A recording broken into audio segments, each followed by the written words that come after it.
अस्सलामुअलैकुम, नजम सेठी शो में खुश आमदेद। मैं हूँ सैयद आयशा नाज, मेरे साथ मौजूद हैं नजम सेठी साहब। अस्सलाम वालेकुम। सेठी साहब, कल का प्रोग्राम हमने इस नोट पे ख़त्म किया था कि हवाओं का रुख देखेंगे, लेकिन आज कुछ ऐसा लग रहा है कि सभी कुछ हवाओं में है। अच्छा जी, कुछ मेल मुलाकातें हुई हैं लेकिन रिजल्ट सामने नहीं आ रहा। और अगर इसमें हम मुस्लिम लीग नून के एक बड़े सरकर्दा रहनुमा शाहिद खाकान अब्बासी को सुने तो उनकी बातों से भी ऐसा ही लगता है कि अभी तक ऑपोजिशन खुद श्योर नहीं है कि उसने करना क्या है। शाहिद खाकान अब्बासी साहब को सुन लेते हैं, फिर मैं आपसे सवाल करती हूँ।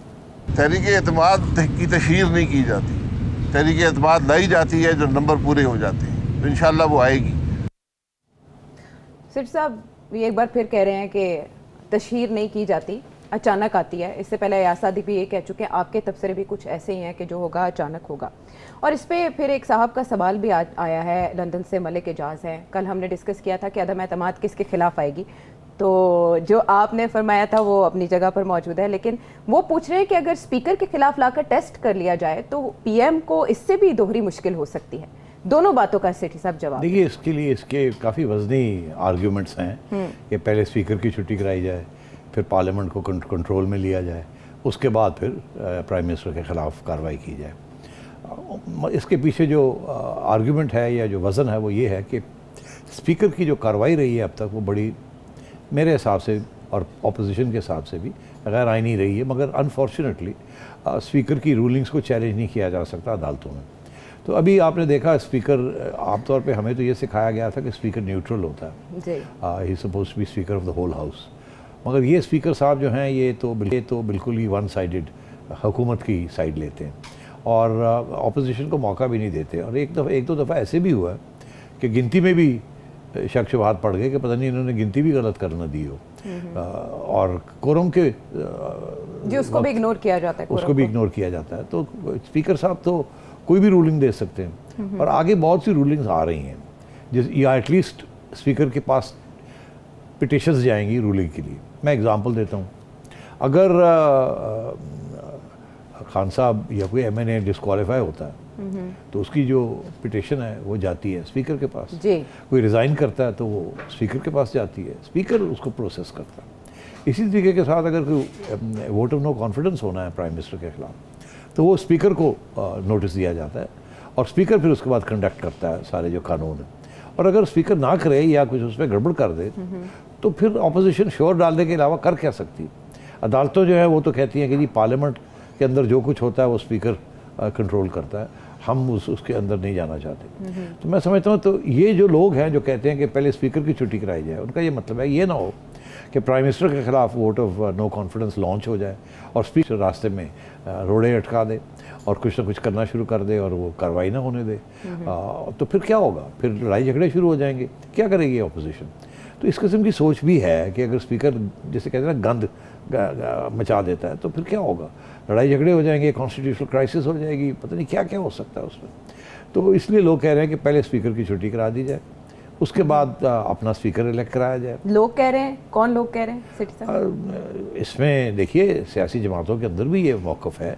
आपने तो खुद सुना कि वो जो मीटिंग हुई है शहबाज शरीफ साहब की अपने साथियों के साथ, उसके अंदर भी ये बात खड़ी हुई कि जी कुछ लोग कह रहे थे कि स्पीकर को पहले छुट्टी कराएं क्योंकि स्पीकर पे एतमाद नहीं किया जा सकता, गड़बड़ कर देगा आगे जाके। अच्छा। हाँ, ये ना हो कि हम हमारे नंबर्स 2, 3, 4 से ही हम जीत रहे हैं और ये 2, 3, 4 नंबर गोल कर दे तो फिर क्या होगा, तो उसके बाद क्या हम कर सकते हैं। तो इस किस्म की सोच है।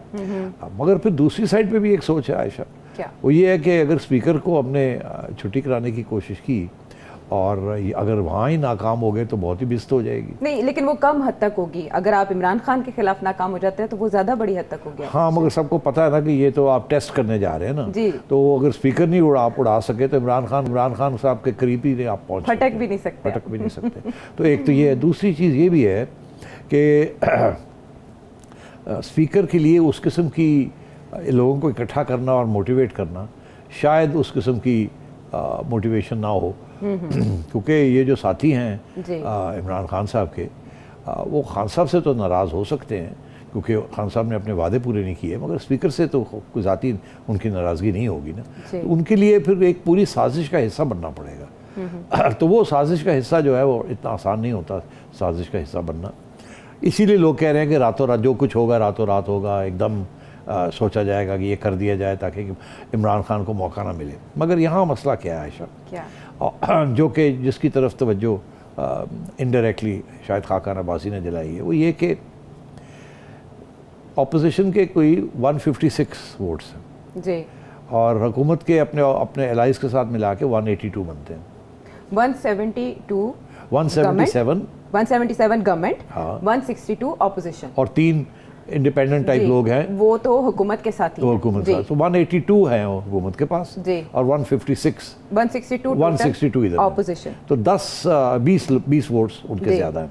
अब उधर से अगर 12 वोट जो है उनके वो टूट के इधर आ जाएं जी, तो गवर्नमेंट उड़ जाती है। और अगर कम हो जी, तो फिर ये स्पीकर को मौका मिल जाता ना आखिरी 2 3 4 वोट को इधर उधर करना, गिनती में गड़बड़ कर देना, ये करना वो करना। तो मैं समझता हूँ इस वजह से ये लोग बात कर रहे हैं। मगर ये मामला जो है ना आयशा, ये 20 जो गैप है ना, लगता तो बड़ा छोटा है कि अगर हवा ऐसी चली तो फिर तो 20 क्या 40-50 भी हो सकते हैं। जी। मगर जब तक वो सूरत हाल नहीं डेवलप होती तो उस वक्त तक तो ये अनसर्टनिटी चलेगी। हाँ। और देखिए ये इकट्ठा करना, जैसे अब आपको पता है कल के रोज़ क्या क्या हुआ, और आज भी बहुत कुछ हो रहा है, मीटिंग्स हो रही हैं, बड़े इश्यूज हैं। ये नहीं है कि जी बटन दबाया और वो हो गया और लॉजिक साजिश कंप्लीट हो गई, मीटिंग हो गई और सब कुछ। अब बात ये है कि बहुत होमवर्क करना है। अब शुरू हुआ है मामला, अभी शुरू हुआ है अब मामला शुरू हुआ है। अच्छा। अब वो गिनती होनी है।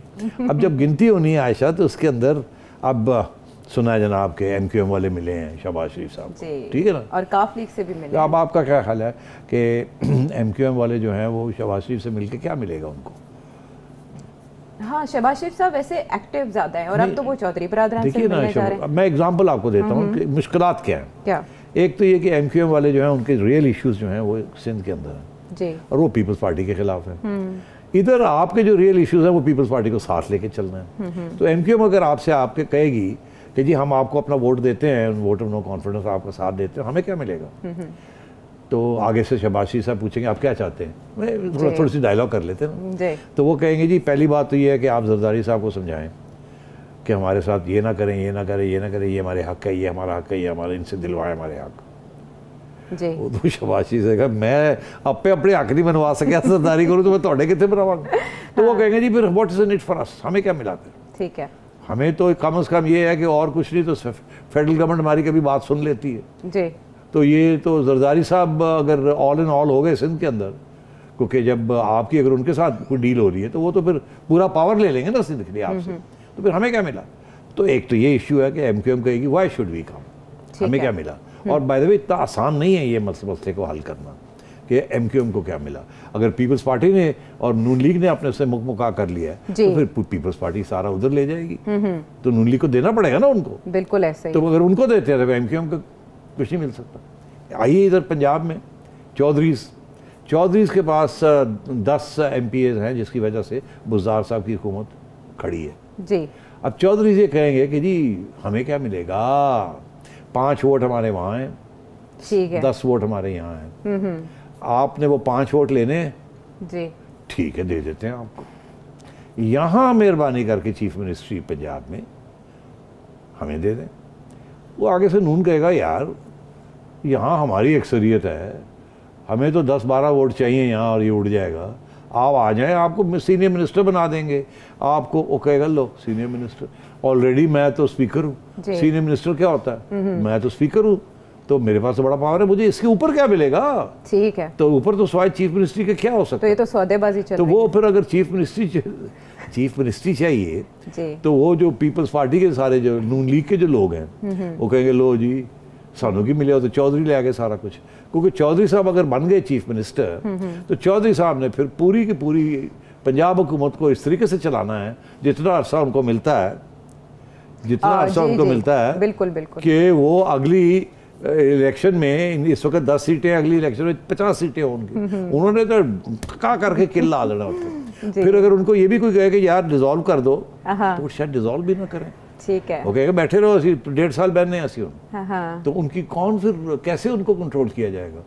और नून लीग का तो सारा फार्मूला जो है वो तो इसी पे डिपेंड करता है ना कि पंजाब के अंदर हमने जीतना है इस्लामाबाद आने के लिए अगली इलेक्शन। पंजाब हाथ में तो विफाक हाथ तो में। अगर वो चौधरी साहब लेके बैठे हुए वहाँ और कोई इसमें एन मुमकिन है ये कि चौधरी साहब और जरदारी साहब पीछे से हाथ बटा लें कि चलो जी असी मिल के ਹੁਣ ਤੁਸੀਂ ਜੋ ਬਣ जी जी ਤੇ ਅਸੀਂ ਤੁਹਾਡੇ ਨਾਲ ਆ ਤੇ ਹੁਣ थोड़ी जी सीटें तोड़िए ना दी। कुछ भी हो सकता है। तो फिर अगर नून लीग की सीटें पंजाब में तोड़नी शुरू कर दी अपने अपने नए नए साथी दें तो फिर नून लीग कहाँ जाएगी? तो माजी भी तो तल्ख है ना नून लीग और काफ लीग का, उसको कैसे दूर करेंगे? अच्छा, तो इसलिए मेरा ख्याल है कि ये भी कोई मसला छोटा मसला नहीं है। वो 5 वोट वहाँ लेने के लिए यहाँ बहुत कुछ देना पड़ जाएगा पंजाब में, इसलिए इसके ऊपर तो बातचीत चलेगी। इसीलिए अब चौधरी साहब कह रहे हैं ऑलरेडी तो अब इनकी किचन में का सामान आ रहा है। अभी तो देखिए बदली क्या होता है क्या नहीं होता। अच्छा, अगर हम कहेंगे कि शब्द एक बननी है और ये कहेंगे दाल को मुर्गी बननी है, तो अभी तो वो भी फैसला नहीं हुआ, तो छोड़ो बड़े। अच्छा, अभी क्या बातें करने की है। और पहली दफा अब चौधरी को अहमियत मिलनी शुरू हुई जी। है। अब तो आप देखिएगा उनका हर रोज लोग जाएंगे आएंगे और चौधरी साहब बड़े ऐसे ऐसे करके बैठे होंगे। तो अभी तो यहाँ बहुत से मसले हैं हल करने हैं। उधर मैंने आपको बताया एमक्यूएम वाला मसला है। और अब आइए पीपल्स पार्टी और नून लीग, चलो जी तय हो गया जी वोट ऑफ नो कॉन्फिडेंस करना है, ठीक है ना। मगर अब People's Party vote of no confidence के लिए किसके पास जाएगी लेने के लिए?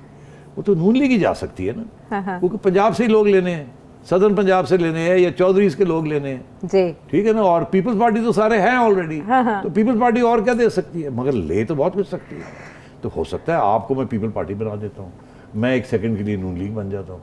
तो आप तो मुझे ये कहेंगे अच्छा सिटी साहब मैनू की मिलेगा, तो मैं कहूँगा जी कोई नहीं असी हम इलेक्शन करावांगे उसके बाद तुम सिंध आप सिंध में जीत जाएंगे। नहीं नहीं नहीं नहीं, ऐसे है कि बिलावल को आप प्राइम मिनिस्टर बना देना, हम भी कुछ चख लें थोड़ा बहुत। और आप तो खैर अगली इलेक्शन आप तो कहते हैं ना आप जीतेंगे तो जीत लीजिएगा, आप तो इतनी दफ़ा प्राइम मिनिस्टर बन चुके हैं। अच्छा, वो कहेंगे नहीं नहीं बिलावल को हम कैसे बना सकते हैं, देखिए जी ये है वो, चलो मुझे बना दें। शहबाज शरीफ नहीं सुना है, खुर्शीद साहब कहेंगे मुझे बना दें, साहब का नाम आया, खुर्शीद साहब। पता नहीं वो पीपल्स पार्टी आपका ख्याल है चुप करके बह जाएगी। वो कहेंगे जी अच्छा, आगे से नून लीग जवाब देगी अभी तो इसको निकाले ना जी, उसके बाद फिर बैठते हैं कि आगे हमने कैसी हुकूमतें बनानी है और कैसे इलेक्शन की तरफ जाना है। नहीं नहीं नहीं इसको भी तय करें। हमें देखे ना इस वक्त ठीक है हमें थोड़ी बहुत तकलीफ हो रही है, पीटीआई कर रही है, मगर हमारे एस्टैब्लिशमेंट के साथ अच्छे तल्लुकात हैं। और अब सूरत हाल अगर बदलने जा रही है तो हमें भी अपनी हिफाजत के लिए कुछ चीज़ चाहिए ना, तो इस्लामाबाद हमें दे दें। अच्छा, तो आगे से नून लीग कही नहीं चलो चलो कोई बात नहीं, प्रेसिडेंसी हमें दे दें, सेनेट हमें दे दें, फलाना हमें दे दें, चले नेशनल असेंबली का स्पीकर हमें दे दें। वो पता नहीं क्या क्या वहाँ मांग सकते हैं पीपल्स पार्टी में। तो फिर अगर ऐसी बात आई तो फिर बात आगे नहीं बढ़ सकेगी, क्योंकि नून लीग जो चाहती है वो ज़रूरी नहीं कि बाकी साथी जो हैं उनके वो चाहते हैं। नून चाहती है ना कि जी फौरी तौर पर एक इंटरिम गवर्नमेंट आए, हफ्ता 10 दिन महीना 1.5 महीना फॉरन इलेक्शन कराए, और पीपल्स पार्टी कह रही है मुद्दत पूरी करें। पीपल्स पार्टी कहती है हमें भी पावर चखने दें, हमें भी कुछ देना, हम 1.5 साल चला लेते हैं, आप आराम से बैठे आप पंजाब ले लें। वो कहते नहीं हमें नहीं पंजाब चाहिए, हमें नहीं पंजाब चाहिए। उन्हें पता है इतना आसान तो नहीं पंजाब लेना, वहाँ तो चौधरी बैठे हुए हैं जी। चौधरी साहब बहुत ही जिसे कहते हैं ना मंजे हुए खिलाड़ी है, ओहो, और उनकी बड़ी रीच है उनकी, और बड़े लोग हैं उनके पास, साथ है या नहीं है मगर उनकी वो है आन जान लेन देन। डोंट फॉरगेट वो चीफ मिनिस्टर रहे हैं पंजाब के मुशर्रफ के ज़माने में, और बाय द वे इतनी बुरी चीफ मिनिस्ट्री नहीं की उन्होंने। नहीं, शहबाज शरीफ साहब और परवेज़ इलाही साहब इनके क्रेडिट पे, स्पेशली परवेज़ इलाही साहब के क्रेडिट पे तो बहुत से मंसूबे हैं। तो परवेज़ इलाही साहब ने भी अपनी पूरी कारकर्दगी दिखाई हुई है, तो उनके भी बड़े तल्लुकात हैं। देखिए इनके बावजूद कि उनको आइसोलेट कर दिया गया, सब कुछ कर दिया गया, वो फिर भी 8-10 सीटें कट जाते हैं। और अगर पुराने ज़माने की बात है वो कहते हैं कि मंजूर भट्टू बड़े चालाक होते थे, और चौधरी साहब जो हैं अपने परवेज़ इलाही साहब मास्टर तो फिनेस करना, खेलना, पोकर फेल। और देखिए कितनी रिलैक्स लग रहे हैं आजकल। आमतौर पे वो टेंस लगते हैं जब खान साहब आते जाते हैं, इतने रिलैक्स लग रहे हैं कि हुण साडी वारी आ रही है, बार्गेनिंग पावर ज्यादा हो रही है। तो अब मैं ये कह रहा हूँ कि इधर ये प्रॉब्लम उधर वो प्रॉब्लम। और अभी मौलाना फजल से बात होनी है जी, उनसे भी मुलाकात। मौलाना कहेगा कि सानू की मिलेगा जी, तो वो आपको कहेंगे कि आपको हम 73 के आइन के मुताबिक कुछ ना कुछ दे देंगे उसके तनाजुर में। क्या वो कहेंगे हमें केपी देना, हमें केपी और बलोचिस्तान दें आप। लेकिन सेठी साहब उधर मौलाना की पोजीशन ऑलरेडी बहुत मजबूत हो चुकी है ना, मगर जब वहाँ छुट्टी कराई जाएगी तो एक वहाँ भी तो केयर टेकर्स बनेंगे, ये होगा वो होगा। तो मौलाना कहेंगे जी केपी और बलोचिस्तान में जरा हमें मौका दिया जाए ना, हम भी अपने आप को सेट करें। ठीक है, तो क्या करेंगे ये लोग?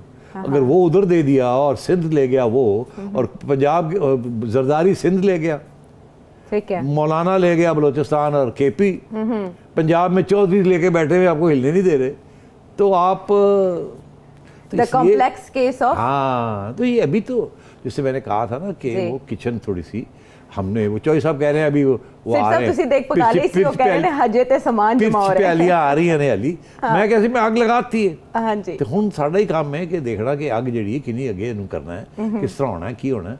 अभी तो थोड़ा अब मैं कहना कि फरवरी का महीना बड़ा इंपॉर्टेंट है और इस महीने में चीज़ें होनी चाहिए, मगर अभी बहुत से मरहले हैं जिनको क्रॉस करना है। हाँ, तो ये ना आप समझे कि जी कल बटन दबाया और ये हो गया, जब होगा तो पता लग जाएगा कि ये होने जा रहा है, और उस वक्त फिर वापसी नहीं होनी, मगर बहुत कुछ हो सकता है। इसलिए आई थिंक मुज़ाकरात और मुलाकातों की रेसिपी क्या है सेठी साहब, ये आप बता रहे हैं, लेकिन दूसरी तरफ हम ये भी देख रहे हैं कि सिंध की या कराची की लीडरशिप लाहौर आके बैठी है और मुलाकातें हो रही हैं, और मुस्लिम लीग नून का फेस है शहबाज शरीफ, जो कि मामलात को आगे लेकर चल रहे हैं। मुलाकातों में मुज़ाकरात में हो क्या रहा है, सेठी साहब ने कुछ ना कुछ उसकी सूरत हाल तो समझा दी, लेकिन इत्तेहादियों के अभी तक जो रवैया है उससे लग रहा है कि इत्तेहादी भी न्यूट्रल हैं। दूसरी तरफ हम देख रहे हैं कि एक पेज बलूचिस्तान में विजिट कर रहा है और वहाँ बज़ाहिर रावी सब चैन लिखता है। ब्रेक के बाद वापस आएंगे तो बात करेंगे कि तहरीक अदम एतमाद की एक फाइनल तारीख क्यों नहीं दी जा रही अपोजिशन की जानिब से।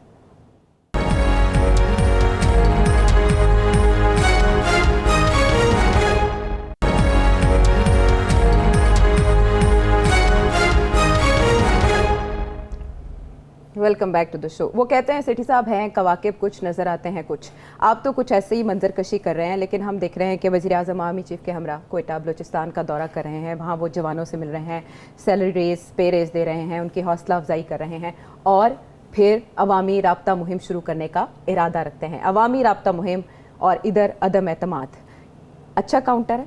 नहीं, देखिए खान साहब परेशान तो हैं ना, इसमें तो कोई शक ही नहीं है। अभी उन्होंने जो शहजाद अकबर की छुट्टी कराई है वो इसीलिए कराई है ना कि यार 4 साल हो गए तुमने कुछ भी नहीं किया, मैंने इतने वादे किए थे आवाम के साथ, मैं ये कर दूंगा, मैं वो कर दूंगा, फट्टे चुक देंगे, ये कर देंगे, तो तो एक बंदे ने कुछ नहीं कर सकते लारी लपा, तो इसलिए उनकी छुट्टी करा दी। अब उन्होंने यही फैसला किया कि अगर मेरे साथी जो हैं वो कमज़ोर हैं तो मैं खुद ही निकलूँ बाहर। वो आपको पता है खान साहब का, वो जब विकटें शिकटें नहीं गिर रही होती, कहते गेंद इधर दो ना मैं आप ही कराऊँ। तो अब वो इसी किस्म की एटीट्यूड है, अब वो खुद निकल आए हैं। अब देखें ना, ये चाइना गए हैं खान साहब ने, आपने ज़्यादा देखा ज़्यादा दौरे नहीं किए ड्यूरिंग दीज 3.5 ईयर्स। जब भी गए हैं तो बड़ी मजबूरी के साथ गए हैं, और इसीलिए कुछ लोग नाराज़ भी हैं उनके साथ के भी, ये समझता कि आपने आप। अब वो उठ के गए हैं चाइना, उसके बाद कह रहे हैं मैंने रशिया जाना है, तो आपको दिखावा ये दे रहे हैं, और फिर जो बातें कर रहे हैं कि हम तो चाइना और अमेरिका के दरमियान उनको सुलह कराना चाहते हैं। तुसी कौन होंगे हो, तुसी केड़े बाग दी मुल्ली हो कि तुसी अमेरिका और चाइना के दरमियान। और हवाला क्या दे रहे हैं आयशा कि 1970 में जब किसिंजर को हमने फैसिलिटेट किया था चू एन लाई और माओ ज़ेतुंग के साथ, और पाकिस्तान का बहुत अहम रोल। अरे भाई बिल्कुल वो तारीख थी, उस वक्त अमेरिका और चाइना एक दूसरे के साथ मिल के बैठ के बात करना चाह रहे थे, और पहली दफ़ा वो ब्रेकिंग दी आइस थी, और यू प्लेड अ रोल। उस वक्त ये रोल आपने दिया कि आपने अपना यहाँ से खुफिया उनको जाने दिया वहाँ। उस वक्त आपके चाइना के साथ कोई लंबे चौड़े तल्लुकात नहीं थे, मगर एक रोल आपने अदा किया। अब तो सूरत हाल ये कि कैंप्स बन गए, पूरा सर्कल जो है ना वो पूरा हो गया है। रूस के साथ कोल्ड वॉर ख़त्म हो गया, अमेरिका और चाइना के दरमियान शुरू हो गई, और इसमें आप कोई रोल नहीं अदा कर सकते। सेठी साहब, चाइना के बाद रशिया जाना और इसका ऐलान अगेन ये इसीलिए कि जी रशिया, अब ये बेसिकली गेम ये खेली जा रही है कि ये नहीं कि जी पाकिस्तान अब रूस और अमेरिका और चाइना को प्ले कर रहा है, नो, ये इमरान खान दिखाना है कि मैं अब ग्लोबल लीडर्स को मिल रहा हूँ, ये अपनी प्रोफाइल को ऊंचा करना चाह रहे हैं। इसमें पाकिस्तान को कुछ नहीं मिलेगा, मगर ये सिर्फ एक अटेम्प्ट है कि इमरान खान को बिल्डअप किया जाए, बिकॉज इमरान खान की काफ़ी पिटाई हुई है पब्लिक ओपिनियन में, और अब ये कोशिश की जा रही है कि इनको शो किया जाए कि ये ग्लोबल लीडर्स को मिल रहे हैं, ग्लोबल लीडर्स इनको मिल रहे हैं, ये दौरे कर रहे हैं एज अ रियल लीडर। ठीक है। तो ये this is why he wants to go to Russia. Russia से कुछ नहीं मिलना, ना ही कोई उसकी स्टेट टू स्टेट रिलेशंस का कोई खास वहाँ कोई लेन देन है। अच्छा। ये मैं आपको बता दूं। और Russia is totally pre occupied with Ukraine and America, और आपके लिए तो टाइम ही नहीं है उनके पास। मगर अगर आप, जाहिर है, अगर आप कहेंगे कि हमने आना है और हम आना चाहते हैं, तो कब तक वो आपको ना करेंगे? किसी को कहेंगे आ जा यार 2 दिन ला जा, चल कोई गल। तो वैसे ये सिर्फ इमरान खान की प्रोफाइल को ऊंचा करने की कोशिश है। इसमें पाकिस्तान रशिया के रिलेशंस जो है ना, वो कोई उसमें इंप्रूवमेंट या डिटीरियोरेशन की कोई चांसेस तो नहीं। सीपैक पे क्या बात हुई इस विजिट में? उस पे तो सीपैक बड़ी पे शादी आने कुछ नहीं हुआ। सीपैक पे चाइनीज आर वेरी अपसेट। ये आज जाके खान साहब कहते हैं जी सीपैक के ऊपर अब हम बलूचिस्तान में सीपैक आएगी। यार 5 साल पहले यही इशू सुनते रहे हम कि बलूचिस्तान में आएगी, और क्या आएगी? वो जी एक सड़क बना रहे हैं हम, वो चमन और क्वेटा और इधर से ग्वादर से जाएगी उधर। ये 5 साल से हम सुन रहे हैं कि एक सड़क बनेगी, एक मोटरवे बनेगा या एक हाईवे बनेगा। And this is all they have to say. कुछ भी नहीं है वहाँ। कोई सिपैक का इस वक्त प्रोजेक्ट बलूचिस्तान के लिए ऐसा नहीं है। देखिए, बलूचिस्तान की अहमियत उस वक्त आएगी, और सिपैक की अहमियत, रियली असली अहमियत उस वक्त आएगी जबकि अफ़गानिस्तान खुल जाएगा, और सिपैक के जो आर्म्स एंड लेग्स हैं वो फिर अफ़गानिस्तान के जरिए सेंट्रल एशिया और यूरोप की तरफ जाएंगे। अभी अफ़गानिस्तान बंद पड़ा है आपका, तो आप सिपैक की क्या बात कर रहे हैं? उन्होंने जितनी यहाँ इन्वेस्टमेंट करनी थी छोटी मोटी पावर प्रोजेक्ट्स पे कर दी, छोटी मोटी उन्होंने 2-3 सड़कें बना दी हैं, अपना काराकोरम हाईवे जो है ठीक ठुक कर दिया। इसके अलावा अब क्या रह गया उनके पास? जो असली चीज़ें हैं, जो बड़े डैम्स बनने थे, ये होना था, वो तो हुआ ही कुछ नहीं। और वो एक डैम के ऊपर उनका इंटरेस्ट था, वो उन्होंने कहा हम बना देते हैं, वहाँ भी टेररिज्म हुई और वो भी फारग हो गए। और अब तो उन्होंने गारंटीज सिक्योरिटी के हवाले से मांगी हैं इस विजिट के। तो इसलिए I am sorry, China Pakistan relations इस वक्त अच्छे नहीं हैं। अच्छा। और खान साहब के बस की बात नहीं है। चाइना ने अगर किसी को ट्रस्ट किया तो उन्होंने नवाज शरीफ को ट्रस्ट किया है, बिकॉज नवाज शरीफ साहब ने उनको खुली छुट्टी दी हुई थी। Let's be honest, Nawaz Sharif साहब ने कहा ठीक है करो। तो ये और अच्छी वो चीज़ ठीक ठाक पैसे बना रहे थे चाइनीज़। अच्छा। खास नवाज शरीफ साहब का मौक़िफ़ ये था कि चलो और तो कोई आता नहीं है यहाँ, यही आते हैं, चलो 4 पैसे बाद देने पाएंगे, कोई गल नहीं, हमारी सड़कें तो बन जाएंगी, हमारा ये तो हो जाएगा, देखा जाएगा बाद में फिर क्या होता है। लेकिन सेठी साहब ये दुरुस्त तो नहीं है ना, डेट ट्रैप का इससे ताबीर किया जाता है सीपैक को। ये जो डेट होती है ना, जब ये कैलकुलेट करते हैं कि डेट कैसे दी जाएगी, उसमें ये कैलकुलेशन होती है कि इससे आमदन कितनी होगी। अच्छा। अगर ये अफगानिस्तान इस तरीके से सेटल ना होता, अगर सही सेटल हो जाता, तो ये सारे जो प्रोजेक्ट्स बने हैं, जो थोड़े महंगे बने हैं, इनकी सारी अच्छी खासी प्रॉफिटेबिलिटी निकल आनी थी। आमदोरफ्त, तजारत, ये वो शुरू हो जानी थी। मोटरवे की मैं एग्जांपल देता हूँ। जब नवाज शरीफ साहब ने ये मोटरवे का फैसला किया, लाहौर टू इस्लामाबाद टू पेशावर, मैं उसको अपोजिशन में था। मैंने कहा ये नहीं बनना चाहिए। अच्छा। इतने 30 अरब रुपए उस वक्त के, मैंने कहा 30-50 अरब रुपए आप लगा रहे हैं, यहाँ सारी वो जीटी रोड चलेगी, आप उसको क्यों नहीं ठीक करते? 10 अरब रुपए लगाएं, 4 लेन्स बना दें, अल्लाह खैर सरा सब कुछ बना हुआ है, और शॉर्टर रूट है, ये लंबा रूट भी आप बना रहे हैं जी। वो दिन है, और आज हम कहते हैं शुक्र है वो बना गया, नहीं तो ये भी नहीं बनना था। तो इसलिए इस किस्म के फ़लसफे होते हैं। तो मैं ये समझता हूँ ये रशिया ट्रिप और China trip neither here nor there. अच्छा, लेकिन जो रोड्स पे आ रहे हैं, आवाम को मोबिलाइज कर रहे हैं, निकाल रहे हैं, ये देखें पैकेज क्या देंगे आवाम को? देखिए अब वो क्या कर रहे हैं, अब वो बिल्कुल अपने साथियों के साथ भी मिलेंगे, क्योंकि साथी जो है उनके एलाइज को इधर उधर हो रहा है ना। अब वो भी इंतज़ार कर रहे हैं कि खान साहब कुछ ऑफर करेंगे। देखो ना, वो चौधरी कहते थे 2 सीट, दो वजारतें दें हमें, उन्होंने 4 साल में लटका के रखा, रुलवाया, फिर जाके मुनिसिलाई को एक और दी, और अभी भी वो खुश नहीं है, बिकॉज पावर शावर कोई नहीं, पता नहीं क्लाइमेट चेंज इधर उधर लगा अभी वसाइल की वजारत है मुनिस के पास और हाउसिंग की, मतलब है कि खुडे लाइन लाना हो, this is the way to do it. और खान साहब ने कभी हाइड ही नहीं किया, छुपाया ही नहीं कि वो पसंद नहीं करते चौधरीज को। वो तो कहते हैं ये भी तो करप्ट है ना। तो अब, और ना ही वो जो लोटे जिस तरीके से लेके आए हैं वो आए, मगर उसके बाद चारा नहीं था तो फिर कर लिया। यही तो हामिद खान साहब रोते हैं कि इन्होंने फिर इस्टेब्लिशमेंट को जप्फी डाली और फिर ये काम कर दिया। अब बात यह है कि खान साहब अब करेंगे, हाथ पैर मारेंगे, जाएंगे, स्पीचेस मारेंगे, ये बातें करेंगे। मैंने अब पता क्या फोकस होगा, अब वो अपोजिशन की जो गाली दे रहे थे ना, वो थोड़ी बहुत गाली तो चलेगी, उसके बगैर तो उनकी स्पीच पूरी नहीं होती, उनका दिल पूरा नहीं उतरता उस पर। मगर उसके बाद वो बात क्या करेंगे, जो ये रिबन्स काट रहे हैं ना, अब कहेंगे मैंने ये किया, मैं ये करने जा रहा हूँ, मैं आगे ये करूँगा। ये सारा जो है ना डेवलपमेंट एजेंडा और ग्लोबल एजेंडा जो इनका है कि मैं पाकिस्तान को खुशहाली की तरफ, अब लोगों को ये गोली देंगे वो, ठीक है, क्योंकि यही गोली आवाम पहले चाहती थी कि करके दिखाओ कुछ, वो तो हुआ नहीं, अब फिर से वादे शुरू हो जाएंगे, हमने ये करना है, हमने वो किया, और ड्रामे ये सब अब निकलेंगे बाहर। तो हाथ में है कुछ ऐसा जो सॉलिड नहीं, अनाउंस कुछ भी कर नहीं सके है, मगर आवाम के देखें ना, लिए? वो कुछ भी नहीं। अच्छा, आवाम को अब कितनी देर तक बेवकूफ़ बनाएंगे? अच्छा, नहीं, कुछ नहीं होना। ठीक है, कुछ निकलेंगे जरूर, लड़ेंगे जरूर, इसमें अच्छा। आप नहीं ये समझिएगा कि वो चुप करके बैठे रहेंगे और वोट ऑफ नो कॉन्फिडेंस हो जाएगा, वो कहेंगे जमहूरियत की अभी जमहूरियत की फतह, मैं घर जा रहा हूँ। हाँ, हाँ। ऐसे नहीं होगा। अच्छा, हाँ। इससे पहले वैसे ऑपोजिशन के जितने इक़दाम हैं उन्होंने इमरान खान साहब को मजबूती किया है। ब्रेक पर जाने से पहले अगर हम क्विकली देखें इलेक्शन कमीशन क्या कर रहा है। इलेक्शन कमीशन ने नाअहल करार दिया था उमर अमीन को, और इस्लामाबाद हाई कोर्ट ने इलेक्शन कमीशन के ऑर्डर को मुअत्तल कर दिया है उमर अमीन से रिलेटेड। फिर हम देख रहे हैं फैसल वावडा साहब का वो फैसला जो कि 23 दिसंबर को महफूज किया गया था, उसको सुनाया जाएगा, एक्सपेक्ट किया जा रहा है 9 तारीख को। क्या समझते हैं आप, इलेक्शन कमीशन का मूड कैसा है, और इस्लामाबाद हाई कोर्ट का जो? देखिए, इलेक्शन कमीशन का तो मूड यही है कि जी क्योंकि एस्टैब्लिशमेंट न्यूट्रल हो गई है, अब हमें इजाज़त, अब हम खुल के जो असली फैसले हमें करने चाहिए और फेयर फैसले करने चाहिए। फेयर फैसले के अंदर तो उन्होंने अब जिस तरीके से वो हार्ड लाइन ले रहे हैं कि कानून की बालादस्ती के लिए, अब वो कर रहे हैं जी। और अभी आप देखिएगा फैसल वाहिदा साहब की छुट्टी हो जाएगी, और आप देखिएगा कि ये जो फॉरेन फंडिंग केस है जी जी, ये दिन ब दिन बढ़ेगा। अच्छा, स्पीड पकड़ेगा, और बिल्कुल स्पीड पकड़ेगा, और खान साहब की ठीक ठाक धुलाई होगी इसमें। उधर वो अपने नए वादे कर रहे होंगे, इधर खबरें लग रही होंगी फ्रंट पेज के ऊपर, और आप और मैं हम कह रहे हैं कि हाय अल्लाह, इन्होंने इतने पैसे चोरी कर लिए, ओहो इतने अरब रुपए ले गए, ओहो ये बैंक अकाउंट भी निकला है, हम तो ये ड्रामे कर रहे होंगे। यानी पसूड़ी पै जाएगी जी, पसूड़ी पै जाएगी, पसूड़ी पै गई है, पै गई है। हाँ। मैं लगता है तुसी पाई है सब तो पहले। नहीं, मैं की पानी है जी, एक्चुअली अली सेठी जी साहबजादे हैं आपके। हाँ, उन्होंने वो गाना गा दिया पसूड़ी 1.6 मिलियन व्यूज सिर्फ यूट्यूब पे, वन डे यूट्यूब पे, और बाकी हर जगह ट्रेंडिंग हो रही है जी। तो अब पसूड़ी, वो कह रहे हैं पसूड़ी, अब वो उनसे पूछा जाए कि पसूड़ी किसकी बात कर रहे हैं? बाप बेटे दोनों यही काम कर रहे हैं। ना ना ना यार, मैं क्या, मैं तो इनोसेंट आदमी हूं। आपसे लाइन तो नहीं ली उन्होंने? ना ना ना।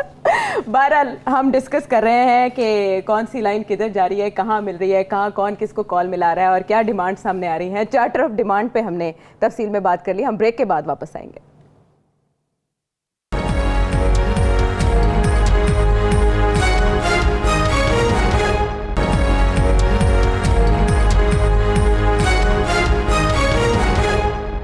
नजम सिटी शो में एक बार फिर खुश आमदेद। सेठी साहब, वो वजूहात जिनकी बिना पर आर्मी चीफ को वज़ीर आज़म को बलूचिस्तान का दौरा करना पड़ा, दहशतगर्दी की कार्रवाइयों में पाकिस्तान भर में इजाफा हुआ है, लेकिन शेख रशीद साहब कह रहे हैं कि हम 3 दिनों के अंदर अंदर 3 माह के अंदर, माजरत 3 माह के अंदर अंदर इन कार्रवाइयों पे काबू पा लेंगे। शेख साहब के पास ऐसा कौन सा फार्मूला आपके ख्याल में हो सकता है? और अफ़गानिस्तान का ये कहना कि उनकी सरजमीन इस्तेमाल नहीं हुई, लेकिन हमारे पास हमारी जानिब से एहतजाज अफगानिस्तान से किया गया कि उनकी सरजमीन इस्तेमाल हुई है कुरम एजेंसी में कार्रवाई के लिए। आपने तहरीक तालिबान पाकिस्तान के साथ जो मामलात हैं उसके बारे में इसी शो में क्या कहा था? पहले वो सुनवाते हैं, फिर आपकी तरफ आते हैं। जी, क्या बात है, क्यों आप उनके साथ मुआहदा करने जा रहे हैं? कोई रीजन नहीं दिया जा रहा, और हमें यह भी पता चल रहा है कि ऑलरेडी इन्होंने कोई 100 से ज्यादा टीटीपी के प्रिजनर्स जो थे, जो कैदी रखे हुए थे, उनको रिलीज कर दिया यूनिलैटरली। तो ये पॉलिसी कौन बना रहा है? ये क्यों ये पॉलिसी बन रही है? पार्लियामेंट के बगैर, सुप्रीम कोर्ट के बगैर एस्टैब्लिशमेंट ये नेगोशिएशंस कंडक्ट कर रही है। ये नेगोशिएशंस ब्रेक डाउन हो जाएंगे, यू टर्न नहीं होगा, ये ब्रेक डाउन हो जाएंगे। टीटीपी मेरे हिसाब से कोई टाइम बाय कर रही है, ये भी कोई टाइम बाय कर रहे हैं, और ये सीजफायर जो है ये थोड़ी अरसा चलेगी, उसके बाद टूट जाएगी, तो टीटीपी की तरफ से फिर एहतजाज होगा, फिर कुछ ना कुछ गड़बड़ हो जाएगी, फिर ब्रेक डाउन हो जाएगा। So you knew the fate, अभी क्या हो रहा है? देखिए, जब ये एग्रीमेंट इन्होंने की थी तो उस वक्त ही हमने कह दिया था कि ये नहीं चलेगी और ये टूट जाएगी और बाद में गड़बड़ होगी, वो होगी। बात दरअसल सिचुएशन ये है कि अफ़गानिस्तान के हालात बहुत ही ख़राब हैं। हम ज़्यादा तवज्जो दे रहे हैं ऑन ह्यूमैनिटेरियन इश्यूज़, ख़वातीन के मसाइल, पुराने लोग जो रह गए उनके साथ जो ज़्यादती हो रही है, and so on so fourth. और मगर और कभी कभी हम ये भी जी बॉर्डर के ऊपर जो हमारी फेंस के साथ इश्यूज चल रहे हैं होती है, मगर जो असली इशू है जो कि हल नहीं हुआ और अभी हल होने भी नहीं जा रहा, वो ये है कि अफ़गानिस्तान के अंदर सिर्फ टीटीपी नहीं, वहाँ दाइश भी है और वहाँ अल-कायदा भी है जी। और सबसे ज़्यादा ख़तरा तालिबान को इनसे है, इसलिए उनको वो छेड़ते नहीं हैं, क्योंकि उन्हें डर है कि इनको हमने छेड़ा अगर पाकिस्तान के कहने पे या अमेरिका के कहने पे या किसी के कहने पे इनको छेड़ा तो ये हमारे ख़िलाफ़ हो जाएंगे और हमारे अपने लोग जो हैं हमें छोड़ के इनको ज्वाइन कर लेंगे। क्योंकि जो इनके भी लोग जो हैं वो सारे तालिबान 1.0 हैं, 2.0 नहीं है। उनको तो वही चीज़ है जो सारी उम्र सिखाई गई कि ये दुश्मन है और ये नहीं बुनियाद परस्त। और बिल्कुल, और उनको मिला भी कुछ नहीं ना अभी तो जो जिस किस्म के हालात हैं, यहाँ तो होता ना कि उनको कुछ मिल जाता। वो तो बेचारे जो जूती उस वक्त पहनी हुई थी वही जूती अभी पहनी हुई टूटी फूटी, वही एक बंदूक लेके फिर रहे हैं और उनको कुछ नहीं मिला। तो अब बात ये है कि वहाँ जो टेररिस्ट बेस है वो बढ़ते जा रहे हैं। इराक़ और सीरिया में ऐसे लोग भी आए हैं और दाइश जो है वहाँ भी बड़ी रिवाइवल हो रही है। अफ्रीका के अंदर रिवाइवल हो रही है दाइश की, IS की, और यहाँ भी बड़ी स्ट्रॉन्ग है। वो कह रहे थे कि 6 माह पहले के करीब कुछ 2500-3000 इनके सोल्जर्स थे दाइश के, अब कुछ 4000 से ज़्यादा हो गए। अभी यूनाइटेड नेशंस की एक एक्सपर्ट्स की रिपोर्ट आई है जो ये कह रही है कि ये एक बहुत बड़ा फिर से एक दफ़ा अफगानिस्तान जो है इधर बनने जा रहा है, डेंजर जोन है, खतरा बनता जा रहा है, बेस फॉर टेररिस्ट। तो उसकी 2 वजूहत हैं। एक तो ये कि कुछ लोग जो कि जेलों में थे, अमेरिका के ज़माने में जेलों में थे, वो सबको रिहा कर दिया गया, वो वापस चले गए हैं अपने अपने इंतहा पसंद ग्रुप्स के अंदर और वहाँ से रीऑर्गेनाइज कर रहे हैं। दूसरी चीज़ ये है कि तालिबान के पास इतने वसाइल ही नहीं है कि वो इनको टैकल करें। वो तो एक इस वक्त सिविल ऑर्डर रखने में ही पूरी तरह मुब्तला, और वो उनकी सारी तवज्जो ये है किसी तरीके के साथ रिकग्निशन हो जाए। अच्छा, अब वो अगर वहाँ ये हालात ख़राब हो जाते हैं तो फिर पाकिस्तान के ऊपर तो बहुत सख्त किस्म का मसला बनेगा। अब ये जो ग्रुप्स हैं जिन्होंने अटैक्स हमारे ऊपर ज़्यादा कर दिए और शदीद अटैक्स आ रही हैं, उनके ऊपर कोई किसी किस्म की लगाम नहीं है। अगर उनका ये ख्याल था कि शायद तालिबान उनको टाइट करें, तालिबान ने तो टाइट नहीं किया उनको। हमारी रिक्वेस्ट के बावजूद तालिबान ने उनको कुछ नहीं कहा। अब वो खुली छुट्टी मिल गई है। अब वो कहते हैं कि ये तो ज़बरदस्त बात है, उस वक्त तो कम से कम गनी की हुकूमत थी, पाकिस्तान अमेरिका के ज़रिए US ट्रूप्स थी। हाँ, US ट्रूप्स थी। अब तो कुछ भी नहीं है, रास्ते खुल गए सारे, अब जो मर्जी करें। अब इसीलिए जो टैक्स हैं ये बढ़ गई हैं। ये जो बलूचिस्तान में जो हुआ है ये बहुत अहम है। उसकी वजह यह है कि ये इस किस्म की अटैक पहले कभी नहीं हुई।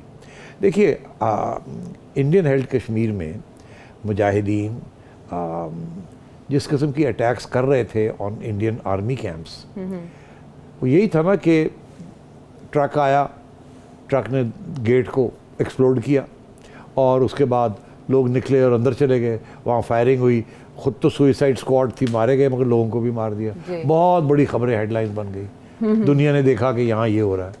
यहाँ बलूचिस्तान में बिल्कुल वही चीज़। अब पहले तो ये था कि बलोच इंसर्जेंट्स का एक ग्रुप आया, 4 लोग 5 लोग आए, उन्होंने आके किसी होटल पे किसी चाइनीज़ को किडनैप कर लिया, 2 सिपाही मार दिए, भाग गए। अब तो ये तो मतलब है कि बिग पूरा एक जट्ठा आया था और उन्होंने पूरी प्लानिंग के साथ एक पोस्ट के ऊपर अटैक किया आपकी, और वहाँ जितनी कैजुअलिटीज़ लिए, और बिल्कुल इनकी सोच भी नहीं थी कि ये हो सकता है। देखिए ना, ये एक सरप्राइज अटैक थी और ये उस किस्म की अटैक थी जैसे पहले कभी नहीं हुई। ये बस 20 लोग कहते हैं हमने इतने लोग मार दिए इनके, तो इसका मतलब है अगर ये कहते हैं 20 मार दिए तादाद और भी हो सकती तो है। मतलब है कि काफ़ी लोग आए होंगे, कोई भाग गए होंगे इधर उधर। तो ये एक सुइसाइड अटैम्प्ट थी। देखिए, इस्लाम पसंद लोग जो हैं, जो इस्लामिक मिलिटेंट्स हैं, उनके लिए खुद का हमला जो है सीधा जन्नत जाने वाली बात है जी, शहादत है। शहादत है।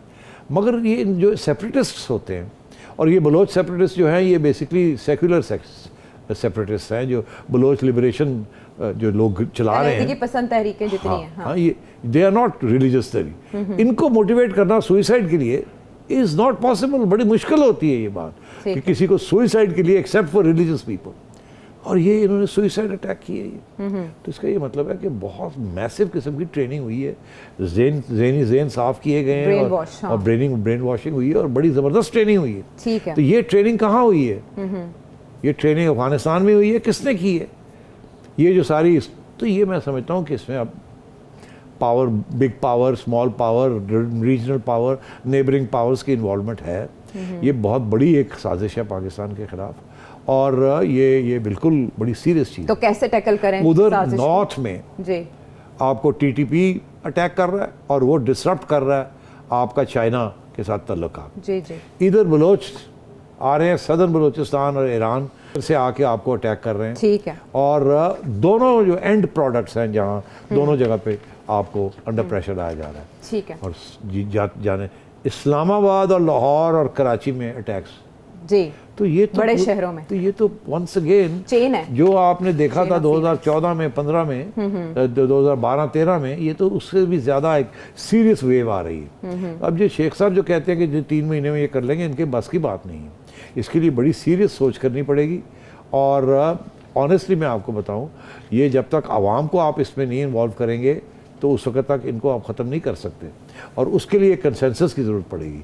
और जैसे आपको याद है कि जब तक आर्मी पब्लिक स्कूल के ऊपर अटैक नहीं हुआ, उस वक्त से पहले इस कंसेंसस ही नहीं बन रहा था इस मुल्क में कि ये हमारे दुश्मन है या दोस्त हैं या मिसगाइडेड हैं। जी, यहाँ अब क्या, अब कहाँ है कंसेंसस? लेकिन सेठी साहब वही आपने हवाला भी दिया अपने शॉर्ट में जो हमने चलाया कि पार्लियामेंट में ही नहीं लाएगी टीटीपी के साथ मुज़ाकरात की कहानी, और ना ही नेशनल सिक्योरिटी पॉलिसी वो पार्लियामेंट में लाएगी। कुछ तो भी यही नहीं। फ्लॉज हैं। तो ये इस तरीके से अगर आप करेंगे तो कोई कामयाबी नहीं होगी। आप कोई कामयाबी नहीं होगी और इन्हीं नुक्तों पर सोचना होगा हुकूमत को और रियासत को। प्रोग्राम के वाले से फीडबैक दीजिएगा और वीडियो मैसेज के जरिए अपना सवाल सेठी साहब के सामने रख सकते हैं आप। अगले प्रोग्राम तक के लिए इजाज़त दीजिए। अल्लाह ने कहबान।